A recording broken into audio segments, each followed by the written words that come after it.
Hey, it's Tony Vaughn, founder of Young Adult Empowerment. So as we move closer to the end of the year, I wanted to talk to you about something very important, your year-end bonus and potentially a raise for next year based on this year's performance. Now, you may only have 3, maybe 6 formal opportunities left to talk to your supervisor or manager about your current performance and your development. So depending on your industry, business, department, and the time that you've been with your company, you may be eligible for a performance-based bonus.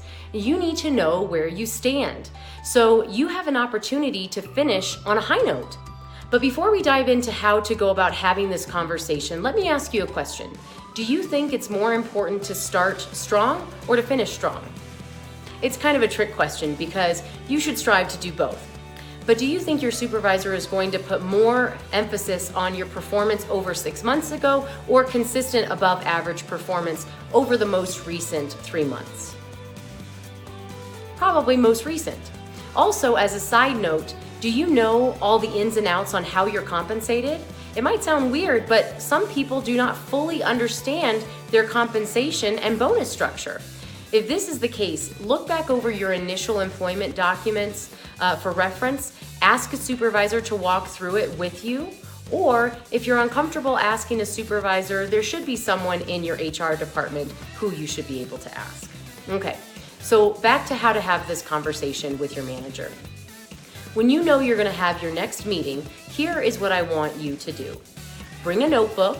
You should hopefully be doing this every time, but definitely for this conversation. Now, most conversations with a manager are on a more micro level, things that happen from day to day, which you may receive a little bit of guidance on how to handle. Your job in this conversation is to get a good feel for how you are doing on a more macro perspective, so that overall bigger picture. So an example of something you could say would be, I've been in my current role for several months now, and it's important to me to keep getting better and making sure I'm continuing to meet and exceed the expectations of my role. So I would like to know how you feel I'm doing based on those expectations. Of course, use your own words that make sense for your department, etc. And then write down key points they give you. As a side note, if you're watching this and you lead people, your direct reports should never be surprised at a year-end review. They should know exactly where they stand or pretty close, plus it just makes your life easier. Now, if your supervisor is not exactly straightforward and they say something like, oh, you're doing good, or just keep at it, you should feel comfortable gently clarifying. And that could sound something like, what are the top 1 or 2 skills I need to work on or improve upon? Or do you feel I'm meeting expectations? Also, they may give you some harder to quantify feedback, like maybe being more of a team player. So do your best to interact with your peers, and if you have an example of a strong teamwork interaction, jot down some notes to share with them either in your next team meeting, or better yet, shoot them a quick email or share it in person. Now let's talk about some best practices and identify some areas where things can definitely go wrong. Number 1, listen, listen, listen. You ask them a question, give them an opportunity to give you a complete thought. 2, do not get defensive. Don't make excuses. Remember, the purpose of this meeting is mostly for information gathering. 3, genuinely thank them for their feedback and helping you to get better. Now, if you strongly disagree with something that they tell you, maybe they say something like, you're sometimes rude to customers, as an example. Remember, they're entitled to their opinion, but you can certainly ask something like, well, that is definitely not my intention or the impression I want to give.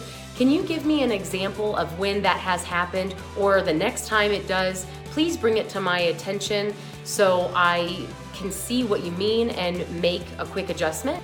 Remember, you want them in your corner. Now, this does not mean being false or fake, but hopefully you truly do want to get better and you want to be compensated appropriately for your effort and your results. Also, having these types of conversations should strengthen your work relationships and make them more enjoyable, as well as helping you grow into being a better communicator. So let's review. Have a notepad and make sure to jot down key points. Ask questions like, am I meeting or exceeding expectations? Because that's my goal. If they say yes, what is the most important thing I need to keep doing? If they say no, what one or two things do I need to improve upon? Work together to set a few strong goals. The more tangible, the better. Listen, thank them, and then get to work on what you need to achieve. If you have wins, share them immediately with your manager and keep a record of it for your next meeting to review. And if you're running into trouble, do not wait until your next meeting to ask for help. Seek help quickly. And additionally, know how you were compensated and continue to exceed those incentive-based compensations. All right, everybody, I know that we have covered a lot of information, so please rewatch this because there's a lot of good actionable info in this video. And if you found it helpful, check out the link below on more career success tools.